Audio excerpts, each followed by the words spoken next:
the true essence, the true authenticity of politics and democracy is about being open to persuasion. That it's the idea that we should be able to have discussions and then find some form of solution and or conclusion that takes into account various viewpoints and perspectives. But if you purposely frame the situation and frame the environment in a way that means you essentially stop people speaking and just want to get, it's that concept of the quickest way to a point is a straight line. You're not looking to deviate and, sort of really explore what's going on. So my question to you was then, with your young people, for example, that, you spoke about the fact that Shout Out UK is a user-generated platform. You're going to get young people with different viewpoints who are looking to publish. So how do you guys go about ensuring that you are cultivating conversation in a way that allows people to express their different opinions and viewpoints, but also doesn't cause any form of harm or conflict or anything like that? How do you guys ensure that young people can engage in a way where they don't feel as if they're going to be, for example, penalized or victimized or singled out or anything like that?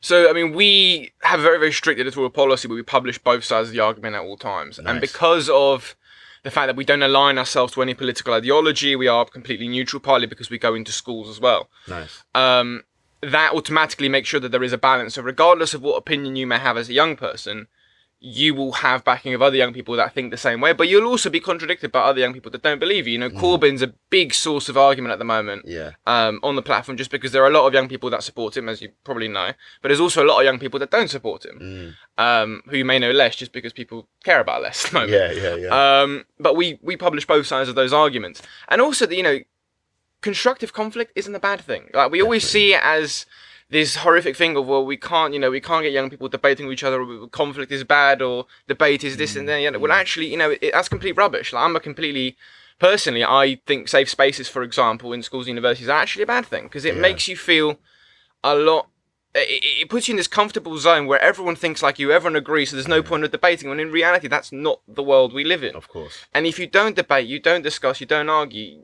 you don't build up that emotional resilience where it's like, well, yes, you have an opinion, but someone is going to disagree with you. And if they disagree with you, fight back, say your point. Don't just keel over and move on. Debate's a good thing, and that constructive sort of discussion, I think, is a really good thing. And how important do you think it is, and how impactful has it been, knowing that these are young people who are essentially debating things and speaking about politics with their peers? Do you think that the dynamic is more effective because it is people who they see as on the similar level to them?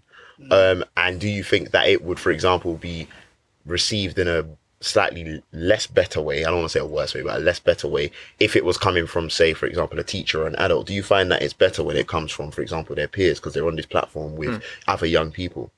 Yeah, no, definitely, because it's a lot less intimidating, obviously, because when you're talking to an adult or a teacher, there's always that sort of, not want to say patronising, but there's this idea that, they are obviously older, so they know more, and it's part of also the way our educational system is built up, where you listen to the teacher, you regurgitate what the teacher tells you, you pass an exam, and then you move on in life. Whereas if you are with someone of the same age bracket, you tend to be a lot more risky, you tend to be a lot more open, just because, you're on the same level playing field. Someone's not older, therefore has a lot more experience or whatever else.